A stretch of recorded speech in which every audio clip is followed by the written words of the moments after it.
Welcome in, Fox. Yes, Travis, do it. Welcome into Foxboro Rush. I'm George Balekji. He's a fired up Travis Thomas. We're happy to be with you guys on this week of the 4th of July. Exciting episode we got for y'all today. We go through the PFF rankings for the Patriots offensive line and their wide receivers group. And as you can imagine, they're dead last, or if not, close to that in the ranking.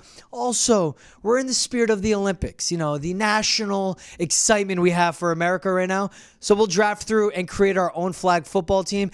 And finally, we'll go through some of the worst contracts in NFL history, because why not? It's always fun to revisit the failures of billionaires. But Trav, I want to start with this episode. How are you doing today, my friend? I'm good, man. What's more American than football, baby? Come on, let's talk it. And the failure of billionaires, which we'll talk about as well. But first off, if you found this podcast, we appreciate it. Make sure to please like, subscribe, rate, and review wherever you listen. Spotify, Apple, Amazon Prime. If you're watching on YouTube or Twitch, subscribe on those channels as well. Comment along. And if you ever want to join the show, give some of your input, feel free to tweet or X at Travis Thomas Experience, or myself at George Balekji, or follow us along on Instagram, comment as well, and also on Nest. I still call it tweet, George. Yeah, I me too. refuse. I will to the death of me. Right? I do not care. It Me is either. Miller Park. It is not American Family Field. That's All right. Let's start with the Patriots and the PFF rankings of their offensive line. Trav, if you had to guess, where would you say the Patriots offensive line ranks? I would guess Patriots offense anything would rank dead last. Whether you're talking quarterback, running back, wideouts, offensive line, offensive mentality, being offensive, like anything offense, I would say dead last. They're pretty much offensive to anyone that likes quality football. They're actually ranked 28th. Okay, well, that's better than I thought. That's a lot of heavy lifting being done by Mike Onwenu. Especially Mike Onwenu, who is the best offensive tackle in the free agency class. This 28th, to me, I think it fits. You got to think of like the Titans, the Saints, the Seahawks, who have all these question marks. Although the Seahawks have done decent at drafting on offensive tackles. But when you think about the Patriots offensive line, and man, you want to get me going? Let's talk Patriots offensive line. Go have at it. Because in free agency, after letting Trent Brown walk, which I agreed with because he was a bad offensive tackle, if you're not winning, he's not bought in, he doesn't care to contribute to the team or show up day to day, game to game, fine with that. But he had a gaping hole at left tackle. And with the 3rd overall pick, the 34th pick in the draft, you had yourself in a sweet spot where you could have went quarterback, which you did in Drake May, and you could have went with a day one starter at left tackle. Albeit a project, a day one starter at left tackle. Instead, they went Drake May, traded back, got Jalen Polk. Then, of course, they went with Caden Wallace later on. Caden Wallace, a 24-year-old right tackle with over 40 career starts at right tackle at Penn State. What did they do in free agency? They got Chuck Okorafor, who is a guy that's been in the league for 6 years, and only 2 of his career snaps have come at left tackle. Well, last time we saw this team before they went to the true offseason break, before they get into training camp, Chuks Okorafor was at left tackle. Sidney So was at left guard. David Andrews was at center. Mike Onwenu was at right guard. And Caden Wallace was at right tackle. Just don't lie to us, Elliot Wolf. And that's what he did, where he goes, yeah, well, you know what? He would have been at left tackle if it wasn't for Olu Fashanu at left tackle in Penn State. That's all bull crap, man. We know it. 24 years old.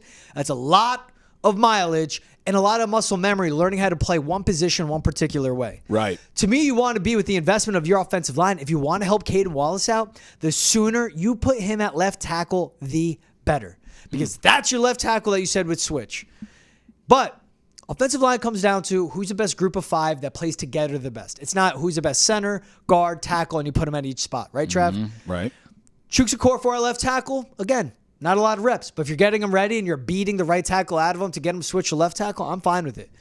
I think this ranking is perfect. If you put him at 30th, if you put him at 31st, I wouldn't hate it. This is a bad offensive line with an aging and old David Andrews, a banged-up Cole Strange, who has never been healthy throughout his football career, but of course that's why Sidney So is starting at left guard. Mike Onwenu is a great right guard, the best right guard since you've drafted him that's been on your roster, but again, at right guard, not right tackle.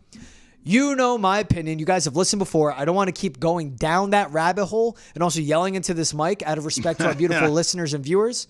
You guys know my opinion on how they've attacked this offensive line.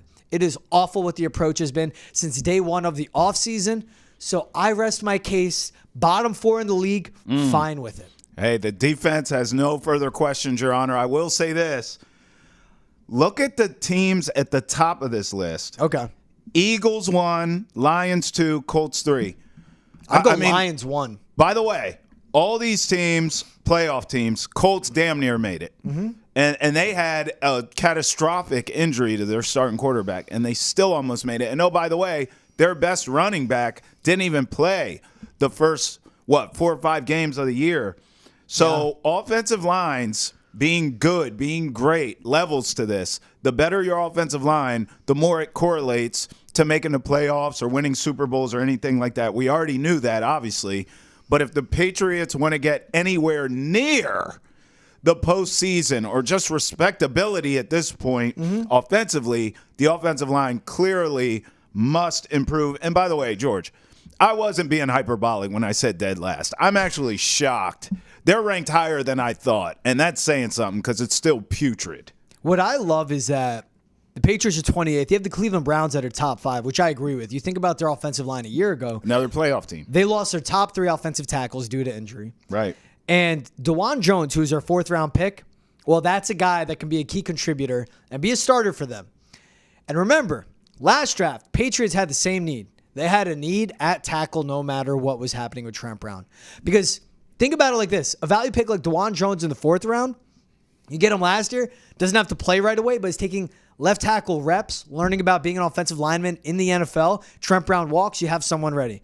DeJuan Jones was picked 1 pick before Chad Ryland, who I honestly don't know if he's even going to be on this team next year. But that's where you see it. Now you could go with the top 3 picks for the Patriots, who had all these needs on offense. Their top 3 picks, Christian Gonzalez, Keon White, Marte Mapu.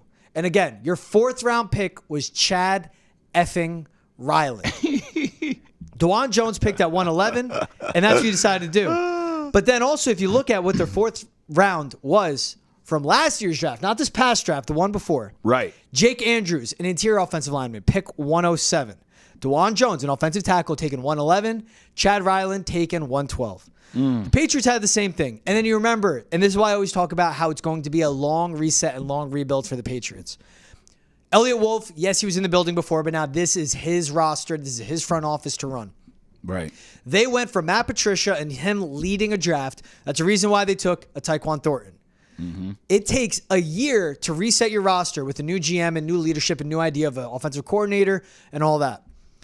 They did that with Bill O'Brien. He's gone. Bill Belichick's gone. Again, have to hit reset. Right. So they have to wave out those Bill Belichick draft picks from the past few years and bring in the new ones. But you just see the shortcomings of the past drafts affecting this offensive line now and how that does a disservice to Drake May. We'll see what happens with this offensive line. But we said it, and you look at some of the top teams on this list where it goes Lions, Eagles, Colts, Browns, Jets. But that's what the Jets get when they get draft Olufashino. I think that's a high ranking on them. I don't love it. That is high. But think of the Falcons, think of the Chiefs, and where they rank on this as well. Falcons, great run blocking, especially on the interior offensive line. Yeah. They can protect Kirk Cousins. But just the Patriots, how far behind they are on offensive line. And that's why, Trav, you know why I bring it up, man. That's why I'm patient with Drake May. And I'm not rushing him to start. Because I need to see whoever the 5 they put out there, if they are the 4th worst offensive line combo in the NFL, I don't want to see Drake May under center. I mean, that's fair, but you do understand you're going to see him. Like at some point, I mean, look, and I know we're going to talk wide receivers, but offensively, you are an empty cupboard. It's just the reality for the Patriots. And in this league, continuously, we see examples of young, dynamic quarterbacks, or even veteran quarterbacks, just quarterbacks who are elite. We see them raise the ability of your team despite some shortcomings. I mean, Tom did it forever. Now, he had good offensive lines, don't get me wrong, but I'm just saying an elite quarterback is really, a Band-Aid on your deficiencies as an offense. So we've seen great quarterbacks lift and raise the level of play of putrid wideouts, or if the offensive line is bad. We've seen quarterbacks sort of manage without a bad offensive line. By the way, you can call a game determined on your offensive line's poorest play. So, for example, I don't think he's ready for it yet, Drake May, that is, but I'm sure Jacoby Brissett will appreciate a quick release. Like, let's get this ball out of my hand ASAP. This is a veteran who knows where to go with the football. Now, we could talk weapons. That's a different topic that I'm sure we'll get to. But just in terms of philosophy, George, I mean, if your offensive line stinks, get it out of your quarterback's hands. So I hear you with the Drake May stuff, but you're going to see it. It will not be, and you know this, but it won't be a red shirt year for Drake May. He's going to get in, and if the offensive line stinks, the offensive line stinks. You still got to figure it out, kid, because you're not going to always have some world-class offensive line. It's just not going to happen. The way I do look at it, as pessimistic as I am as the offensive line, can you hold the block for 2.5 seconds? Can you get your assignments down? Can the quarterback get the ball out of his hands in 2.8 seconds, right? And I said it on this, and you know how much I hate the idea of Drake May starting week 1. If the more athletic quarterback can get you to help out your offensive line, and Drake May being mobile, moving the pocket, in the bootleg, whatever, you move the pocket, it creates time for your quarterback, and it helps out your offensive line sustain their blocks a little longer. It helps everyone get open. That might have to be the Patriots' strategy this upcoming season for their offense.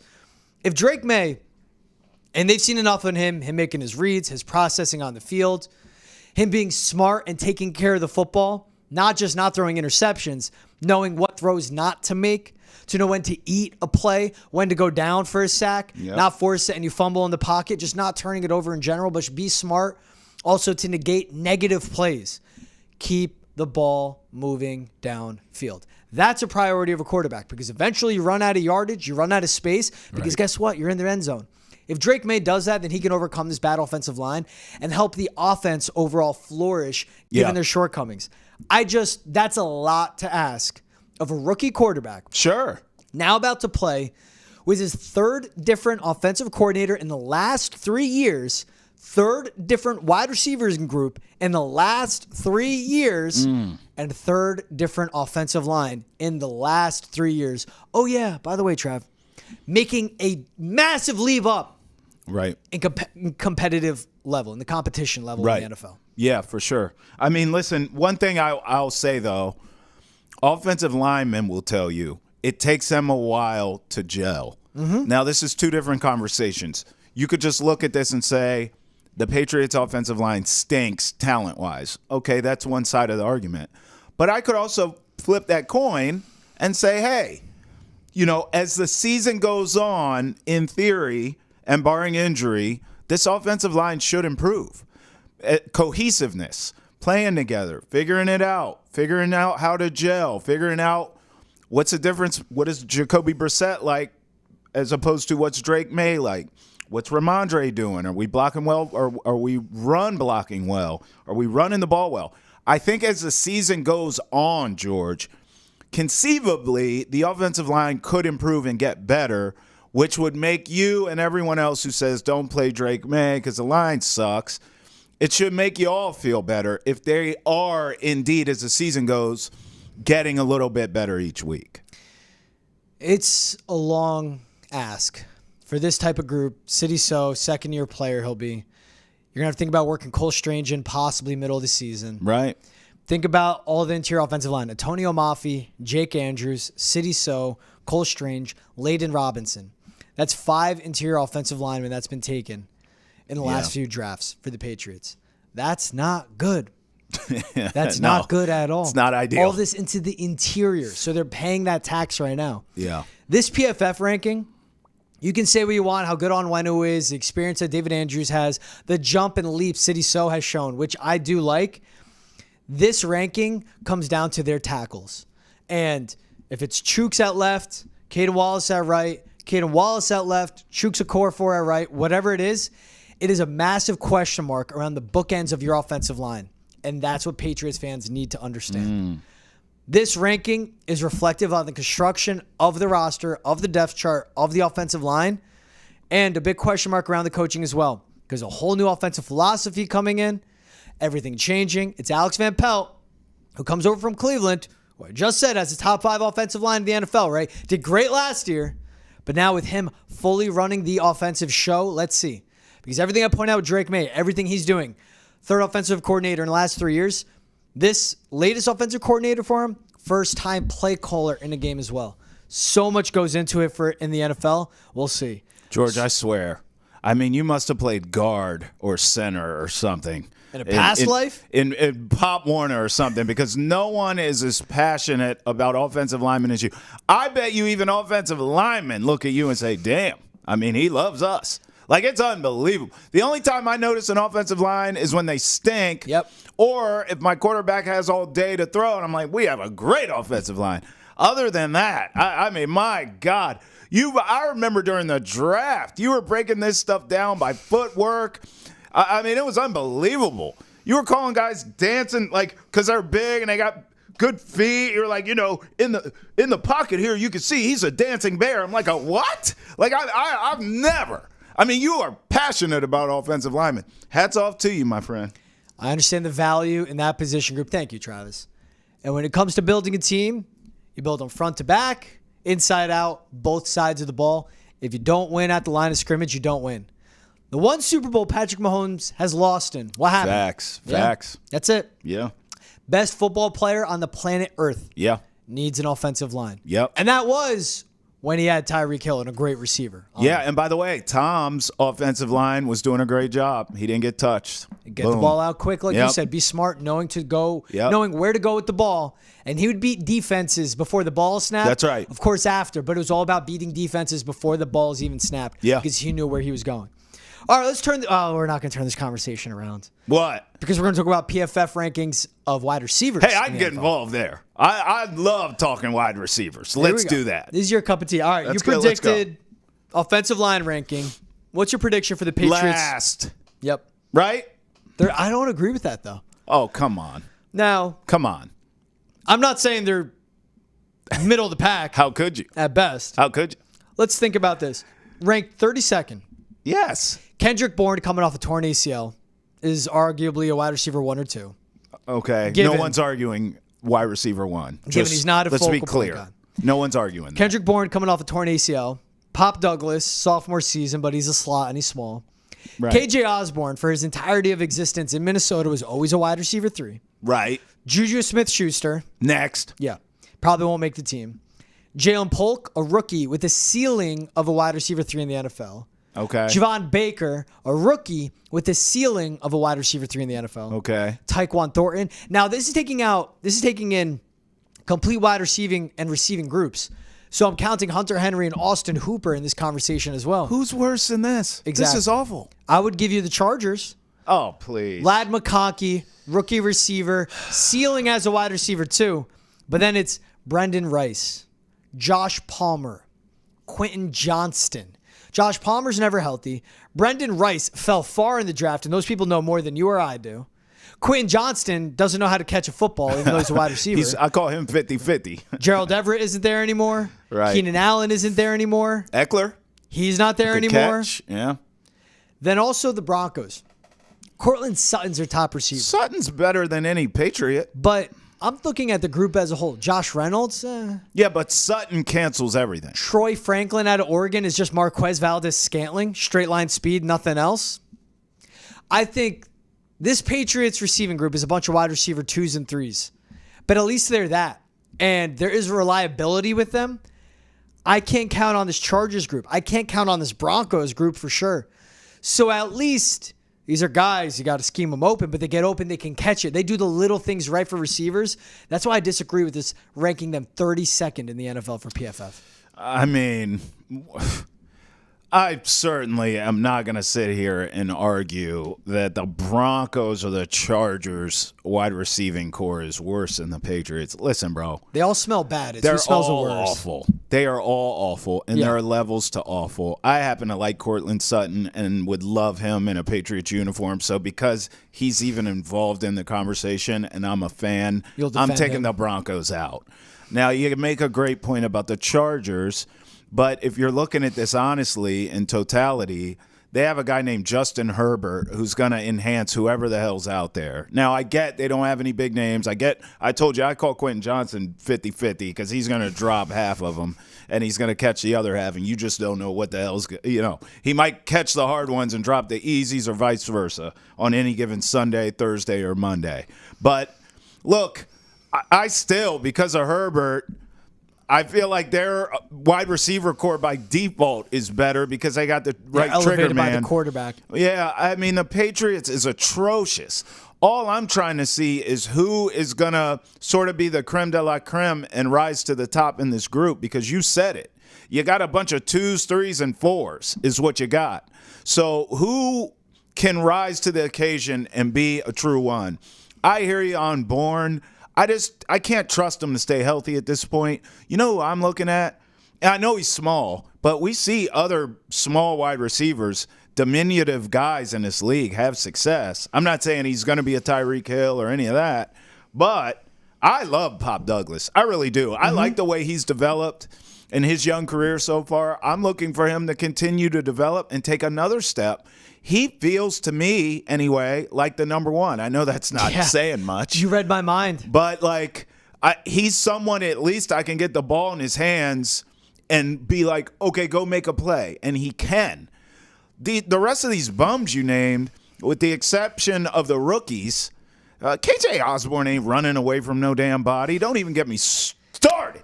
And the rookies Don't we even don't get know. me started But the on rookies Juju you don't Smith. know. Don't even get me started on Juju Smith-Schuster. The rookies we'll see. I'm at least willing to give them a chance.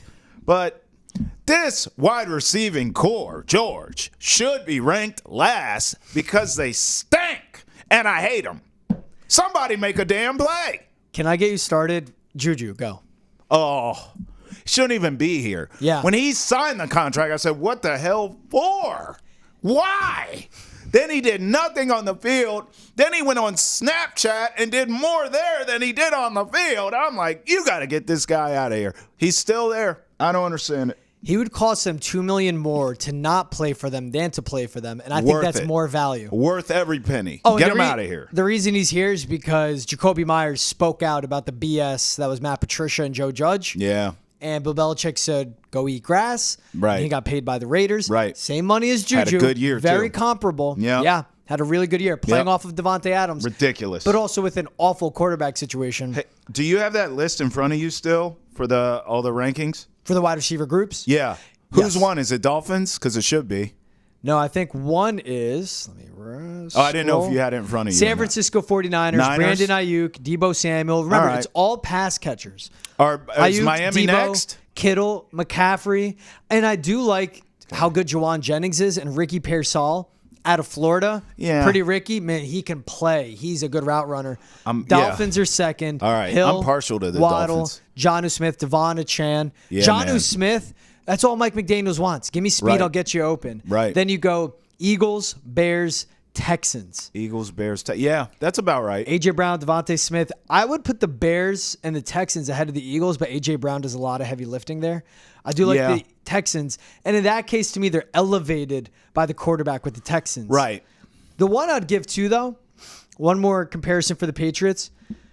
The Bills are 27th. Keon Coleman, Khalil Shakur, Curtis Samuel. I don't believe in any of those receivers. Keon Coleman No. can't get open. No. But it's Dalton Kincaid and Dawson Knox. Those are actually playmaking tight ends, athletic tight ends. Those are superior than the Patriots tight end And room. Josh Allen will elevate somebody in that Quarterback in that has to come receiver into group. play here. Yes. Yeah, Yes. exactly.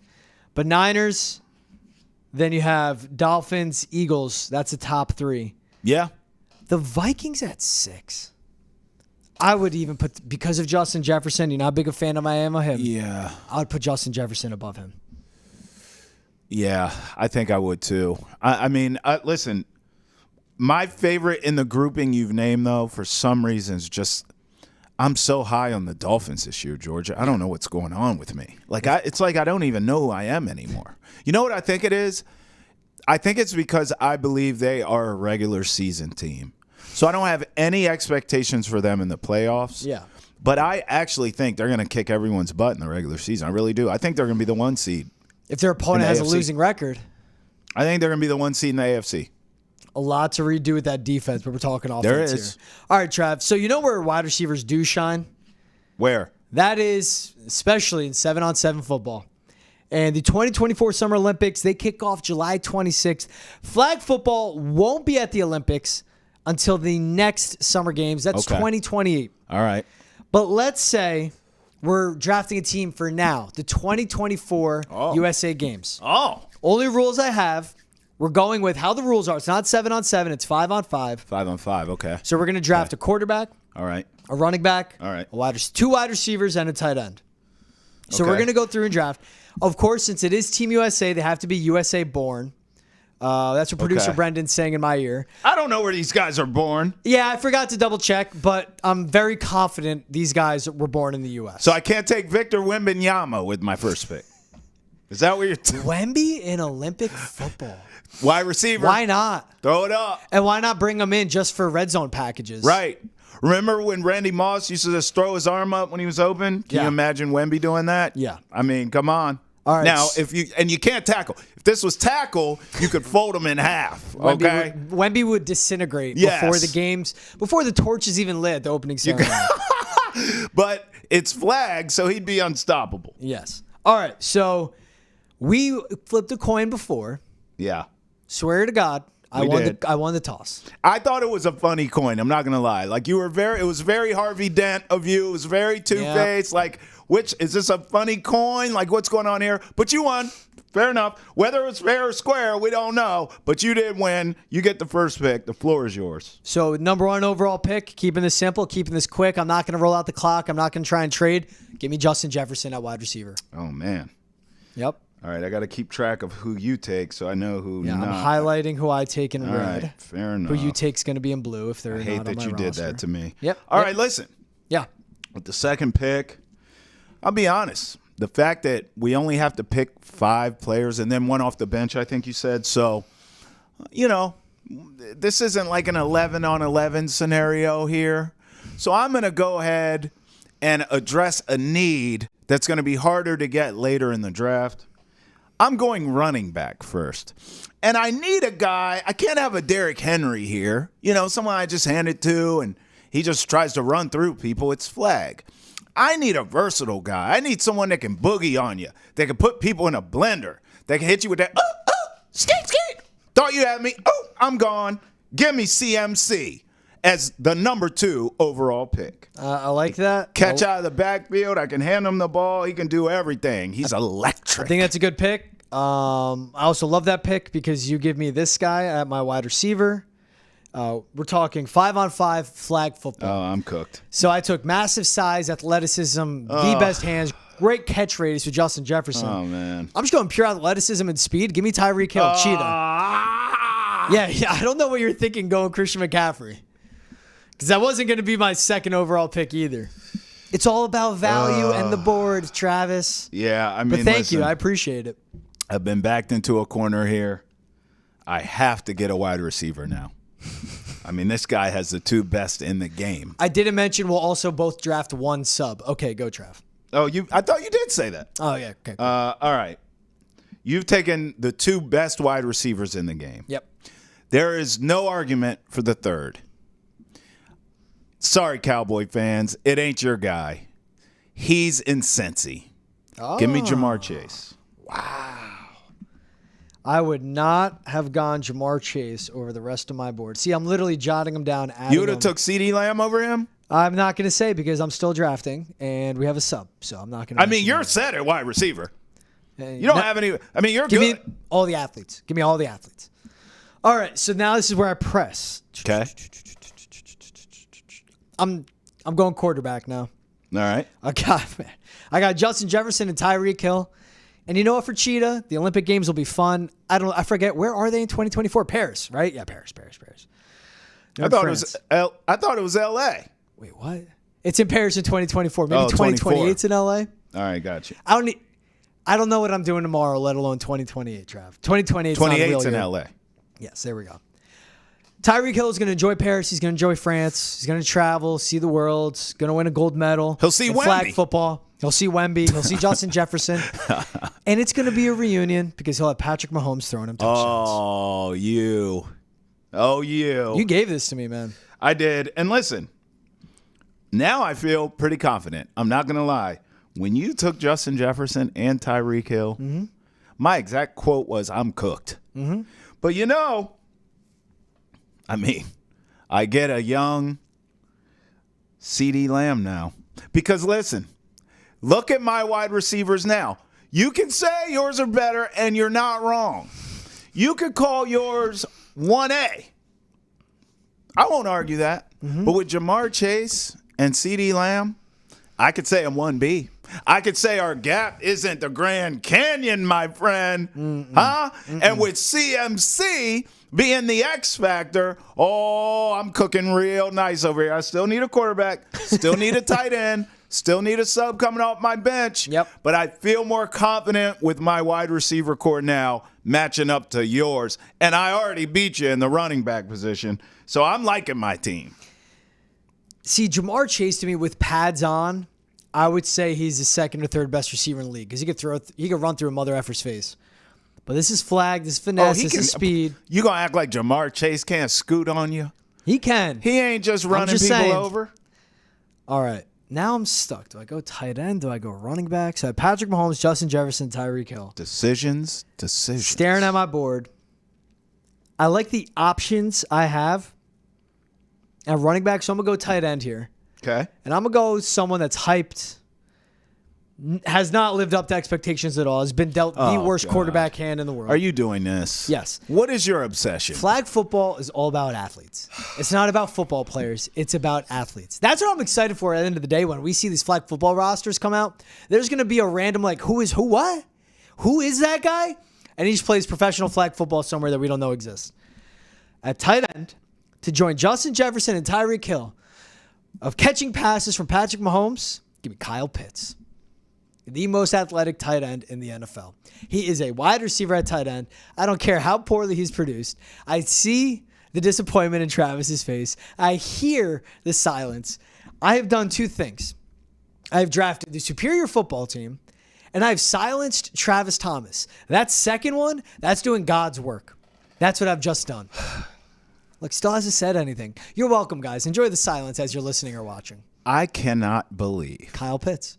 that you looked everyone in their eyes and said to everyone's ears who's just listening with a straight face and fixed your lips to say, I'm taking Kyle Pitts as my tight end over the second greatest tight end of all time. Oh, he's and washed. Travis Kelce. He's washed. You have Patrick Mahomes, and you're not even getting him as boy. Nope. You're getting him an unproven loser. Back nine. What are you doing? Nope. So, thank you, George. I will gladly take Travis Kelce as my tight end. And you know what?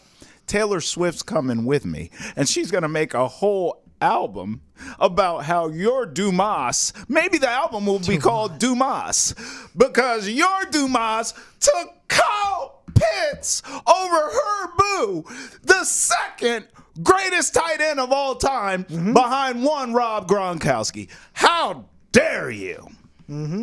Look, if you notice, I just had to type out Travis Kelce and add him to my depth chart because that is how slept on I was for him. In flag 7-on-7 football, he ain't the fastest, he ain't the biggest, he doesn't jump the highest. So, yeah, don't care for it. You tripping. Your guy will jump over people. He'll get open because he's so fast and sleek and then drop the ball. Guess what my guy's going to do? Yeah, he's not the biggest, fastest, strongest, doesn't matter. You know what he's going to do? He's going to catch anything near his zip code. Then he's going to look up at his girl and be like, yeah, baby, we got that. I love that new album called Dumas, too. About George, yeah, he should have drafted me. When I have Justin Jefferson and Tyreek Hill, that gets me the luxury of reaching and going with Kyle Pitts because I got two studs that'll make them up. I can't argue that. All right. So, obviously, the one thing I have left is running back. Yep. You took Christian McCaffrey. Good pick, Trav. I'll give you that. I know. You know what I'm all about, and that's speed. Give me someone that is the fastest in the league, Okay. is dynamic, and a good pass catcher out of the backfield. All right. Averaged almost 8 yards a carry. Can All right. break anything for 70 yards on command. But to Yep. me, more important, it's out of the backfield. But it's catch it, turn up field, accelerate. Small name, quiet name here. Give Okay. me Devin Achan out of Miami.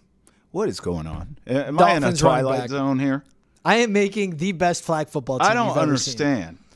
You have His so speed many is running backs stupid. to pick from, and you picked him. Stupid. Man, I got to tell you, man, we are going to wax your team. You're not. Oh, we're going to wax it. All right, Nope. so listen, I'm looking at my roster because I actually construct mine properly. So I have CMC who can do everything out of the backfield. I can line him up as receiver. I have Jamar Chase, fast as all get out, hands, tough. Yep. CeeDee Lamb, same thing, electric. Great route runner. Great route runner. Great route runner. Travis Kelce's going to catch everything. Yeah. I feel like other than CMC, though, I don't have anyone that can that's got that wiggle to him. I need somebody I can get it out, almost a Tyreek Hill in your case. Like, I need someone other than CMC. I could just give it to in space, and he can make some people miss, make some things happen, which is the key in flag. I'm going to L.A. Let me get Puka Nacua coming off my bench. So you're going sub before you go a quarterback. I Well, like it. I just will tell you this. Puka Nacua. It's a quarterback league. Yeah. You took the best quarterback available. Yeah. So I have some pretty nice options here. So I wanted to fill out my roster. I didn't feel a need to panic like you did and jump the quarterback too early. Look at my roster. CMC, Jamar Chase, CeeDee Lamb, Travis Kelce, my man Puka coming off the bench. Woo! It doesn't matter who I take at quarterback. I could play quarterback with that team. Just get the ball. No, I couldn't. And your knees? Yeah, I know. But I'm just saying, my point is, get the ball in the playmaker's hands and get out the way, baby.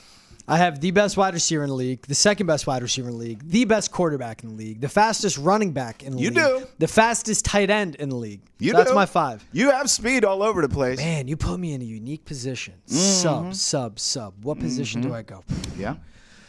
I got some dogs staring at me. You do. Oh, man, this is tough. You do. Do I want to get creative? Oh. Do I want to be sneaky here? Were you not creative this whole time? I derail your team a little bit. Good luck with that. We got Taylor Swift, dog. I got to hurry up and make a pick. As I said, I wasn't going to eat the clock, but it's ticking on me. I need to make good podcasts. Can't have dead air. Give me a freak with straight line speed. I was going to go different here, but because of how this fell together, and I got everyone I needed. Literally everyone I picked was number 1 on my depth chart, Trav. So thank you for that. My sub will be DK Metcalf. I like that. Absolute animal. Beast. Yes. 4.33 straight line speed. Yeah. Big as hell. And honestly, I could have drafted him and I could have said, you know what, he's going to play tight end. And I could have said, forget it with Kyle Pitts. But I got Kyle Pitts anyway. I basically have DK Metcalf and Kyle Pitts, who are the same build. Got the fastest guy in Tyreek Hill, fastest running back in Devin Achan, the best receiver in Justin Jefferson, and I have the most clutch quarterback in Patrick Mahomes. With your last pick, I assume you're going quarterback, but Trav, at this point, I don't know. Who are you going to go with? Julian Edelman? So no one plays Julian quarterback? Edelman? So listen, you have a lot of speed on your team. I'll give you that. I have ball players, right? I have absolute dogs, ball players. What do you need me to do, coach? Run routes, no problem. What do you need me to do? Catch, no problem. What do you need? Run the ball, no problem. But what I need to sort of counterpunch your team speed is some more speed. So I need a quarterback with speed and who can throw a football over those there mountains. I know who you're going with. So I need a rocket launcher for an arm. Yep. Well, there's only one guy, baby. And I know the area well. Best crab cakes you'll ever have in America. Give me Lamar Jackson. Woo! That's who I was between. I want to take him as my sub, him or Josh Allen. But then I saw no matter what, you're going to get one of those dynamic quarterbacks. And I said, F it. I'm going to double down on my strength instead of trying to screw over my ops. I'm calling my team Team Old Bay because we're spicy. Let me put Lamar Jackson. So final roster count, we have. Mine wins. This is Travis's team. At quarterback, Lamar Jackson. Running back, Christian McCaffrey. Wide receiver, CeeDee Lamb and Jamar Chase. Come on. Tight end, Travis Kelce. And then off the bench, Puka Nacua. Shake them off. For me, we have Patrick Mahomes at quarterback, Devin Achan at running back, Justin Jefferson, DK Metcalf, and Tyreek Hill at wide receiver, and then Kyle Pitts at tight end. Gross. You pick who you want as your sub. Trav, there's one thing I know. My team would kick your team's ass. No shot. Bro, they're running them off the field. My team's smoking your team. I'd set the line at my team minus 13.5 against your team. Get the Get out of here. Hey, are we kicking field goals? I didn't check that for the Hell rules. no. 13 and a half? No. 2 tutters? Bro, I'm chunking. Every fourth down, I'm chunking. Trav, when we get done, I'm going to find YouTube highlights of Devin Achan. I just want you to remind you of I don't who need to he watch is. him. It's only a 30-second Justin clip. Jefferson, Yeah, that's how quick It's a he goes 30-second clip. downfield with pads. That's how quick he runs 800 yards on 100 Can carries. we get this as like a vote or something? Oh, yeah, Can we're we put doing this it. out and No, have no, no. people vote? I'll be Clearly, my team's going to win. Trust, I am so confident in my team. I'll be taking care of that, Travis. You know, All right. I'll send emails. All right. I will make it happen. Social post. All right, so we just got past seeing the best and the worst flag football team of all time. Trav, let's talk worst contracts in NFL history. Now, we've seen the money coming out all across the NBA with free agency. Yeah. Absurd what they're making. Yeah. Since I got first pick, you'll get first go on this one. I'd Worst love to. contract, in your opinion, in NFL history. I've told you this before. I'm going personal here because I was there. I covered this You nonsense. saw it up close. I like that. The Washington Redskins at the time paid a guy named Albert Hainsworth. Patriots fans know about him. Okay, who was an absolute monster in Tennessee. And they say, you know what? This is the guy. He's big. He's physical. We could plug him in the middle of our defense for years, a decade. You can't run on us. He can rush your passer. He was mean. The knock on him was he was too mean. He was a dirty player. I mean, most teams at that time love that. Bring that on. Tenacious, right? He signs a 7-year, $100 million deal, 41 of it guaranteed. He only lasted 2 years. You know why? He got fat. He didn't care. Once he got paid, he didn't give a rat's you know what about the game or anyone else. He was mean, all right. He told you, get the bleep out of my face while I get paper cuts from counting money. Because that's what I'm doing. One hand counting money, the other hand he was eating ho-hos. He didn't give a damn about football anymore. He did not. So bad that Washington made this man continuously take conditioning test before training camp because he showed up so fat and flabby. Like, it was a mess, George. This is the worst contract in NFL history. It took them years to recover from it. Years. It set that franchise back. It did. That's Well, a lot of deals of did, money. but that was one of them for sure. I just like the Tufts Daily wrote an article about Albert Hainsworth, which I'm surprised. Fat Albert decided he was bigger and more important than the team itself, repeatedly refused to enter games when the defensive package wasn't to his liking. Right. Ooh. Yeah, bro. That's nuts. Okay. Listen, I'm fat myself, George, but I don't work in like a physically. I just need to be You're here big. and be You're able a to big talk. guy. You're tall. You're not fat. You're not fat. Thanks, man. I appreciate that. Worst contract, in my opinion, Deshaun Watson. $233 million, fully guaranteed. Yeah. Didn't play football in over 700 days. Yeah. But the Browns were so desperate for relevancy, and the Haslams are so stupid that they gave that kind of guy with that stuff off the field $233 million fully guaranteed. You could have gave him the minimum in the league, and it would have been fine. Right. So I'm going to Deshaun Watson, $233 million, fully guaranteed, worst contract in NFL history. What's your second? Terrible. I mean, that is my second. That is awful. You're absolutely right. And the only reason I went Hainsworth is because I was there and I covered it and I saw how bad this contract was and the effect that the money had on him. And this happens with players all the time in all sports, not just NFL. I mean, you get a big contract, and I think mentally a lot of these guys, instead of winning a Super Bowl or maybe a Hall of Fame career and they get into the Hall of Fame, I think for certain players, once you get that big deal, you've made it mentally, and you literally check out. So instead of thinking, how can I get another one of these bags of money? Or how can I get a Super Bowl? Or how can I think these guys are like, oh, got my contract. We're good here. Thanks. And they go to the all-you-can-eat buffet. Yep. I mean, that's what Hainsworth did. Watson just forgot how to play football because he was away from the game for so long. Well, he's just a bad person. Yeah, I mean, what are you going to do? He's basically, a weirdo. With that contract you're talking about, he's being rewarded for being a bad person. Because I tell you one thing, it ain't to play quarterback because he stinks since he's got that money. Since he's arrived at Cleveland, he hasn't done a damn thing except get hurt.